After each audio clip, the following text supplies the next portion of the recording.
আকাশবাণী কলকাতা। সমীক্ষা। আজকের শিরোনাম উন্নয়নের নববিধান। লিখেছেন রঞ্জন সেন। বাংলার রূপকার কথাটা তার নামের আগে বসানোর ব্যাপারে ডান বাম কারোরই কোনো আপত্তি নেই। কাজ, নেতৃত্ব, দূরদর্শিতার সমন্বয়ে তিনি হয়ে উঠেছিলেন এক সার্থকনামা মানুষ। বাংলার নগর পরিকল্পনা, স্বাস্থ্য, শিক্ষা, পরিবহন ক্ষেত্রে একের পর এক যে গুরুত্বপূর্ণ কাজগুলি তিনি করে গিয়েছিলেন তার সুফল এখনও ভোগ করছে পশ্চিমবঙ্গ। বাংলার দ্বিতীয় মুখ্যমন্ত্রী ডাক্তার বিধানচন্দ্র রায় হয়ে উঠেছেন বাংলার উন্নয়নের এক বেঞ্চমার্ক। তাঁর রাজনীতিতে বরাবরই আবেগ কম, যুক্তি বেশি। সত্যি কথা তিনি স্পষ্ট বলে দিতে পারতেন, এমনকি মহাত্মার মুখের ওপরেও।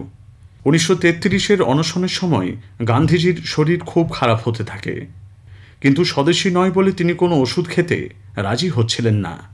ডাক্তার রায়কে বাবু জিজ্ঞেস করলেন, আমি তোমার চিকিৎসা নেব কেন? তুমি কি দেশের মানুষকে বিনা পয়সায় চিকিৎসা করো? বিধান রায় বললেন, আমি সব রোগীকে বিনা পয়সায় চিকিৎসা করি না, কিন্তু এখন আমি তো শুধু মোহনদাস করমচাঁদ গান্ধীর চিকিৎসা করতে আসিনি, বরং চিকিৎসা করতে এসেছি যিনি দেশের মানুষের প্রতিনিধিত্ব করেন তাঁর। 1948 সালের 23শে জানুয়ারি পশ্চিমবঙ্গের মুখ্যমন্ত্রী হয়েছিলেন ডাক্তার বিধানচন্দ্র রায়। পরপর 4 বার মুখ্যমন্ত্রী হন তিনি। আপাদমস্তক পেশাদার এই মানুষটি বিশ্বাস করতেন, শিক্ষা এবং পেশাদারিত্ব দেশ সেবার এক গুরুত্বপূর্ণ সম্পদ। মাত্র 2 বছর 3 মাসের মধ্যে চিকিৎসা বিজ্ঞানের সেরা ডিগ্রি এমআরসিপি এবং এফআরসিএস অর্জন করেছিলেন বিধান রায়। এদেশ তো বটেই, এমনকি ইউরোপেও সে সময় তা ছিল এক রীতিমতো চোখে পড়ার মতো ব্যাপার। শত ব্যস্ততার মধ্যেও বিধান রায় দিনে অন্তত 1 ঘন্টা গরিব রোগীদের দেখেছেন।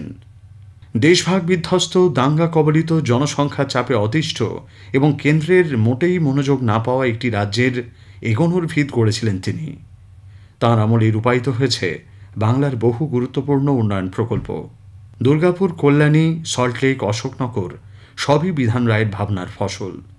দার্জিলিং এবং দীঘাকে পর্যটন কেন্দ্র হিসেবে গড়ে তোলার কথা তো তিনিই প্রথম ভেবেছিলেন। রাজ্যের পরিবহন ব্যবস্থাকে একটা সংহত চেহারা দেওয়ার জন্য তিনি তৈরি করেছিলেন স্টেট ট্রান্সপোর্ট কর্পোরেশন। শহরের এক প্রান্ত থেকে আরেক প্রান্তে নানা রুট দিয়ে চালু হলো সরকারি বাস। এতে একদিকে যেমন সাধারণ মানুষের যাতায়াতের সমস্যা মিটল, তেমনি অন্যদিকে কর্মসংস্থান হল বহু পেশাদার গাড়ি চালক ও মেকানিকের। কন্ডাক্টর এবং অফিস কর্মী হিসেবেও যোগ দিয়েছিলেন বহু মানুষ।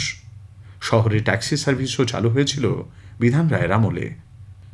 রাজ্যের স্বার্থবিরোধী সিদ্ধান্তের প্রতিবাদে নেহেরুকেও ছেড়ে কথা বলেননি তিনি।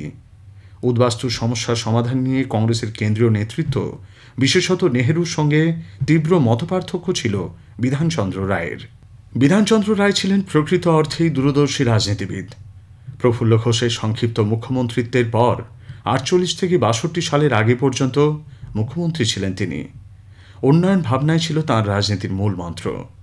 রাজ্যের স্বার্থকে, বাঙালির ভালোমন্দকে বরাবর অগ্রাধিকার দিতেন তিনি। তাঁর বিরুদ্ধে প্রাদেশিকতার অভিযোগ কেউ তুলতে পারেননি। বিধান রায় দলমত নির্বিশেষে হয়ে উঠেছিলেন বাংলার নেতা এবং রূপকার। অতিকথন নয়, অতিরিক্ত আবেগের বিস্ফোরণও নয়, নিজের চেষ্টায় বাংলার উন্নয়নের এক নববিধান রচনা করেছিলেন তিনি। এটাই তো দায়িত্বশীল পেশাদারের কাজ। 1882-র 1 জুলাই তাঁর জন্ম। মৃত্যুদিনটিও সেই 1 জুলাই। 1962 সালের 1 জুলাই মৃত্যুর দিনেও তিনি রোগী দেখেছিলেন। সমীক্ষা শেষ হল। এটি লিখেছেন রঞ্জন সেন।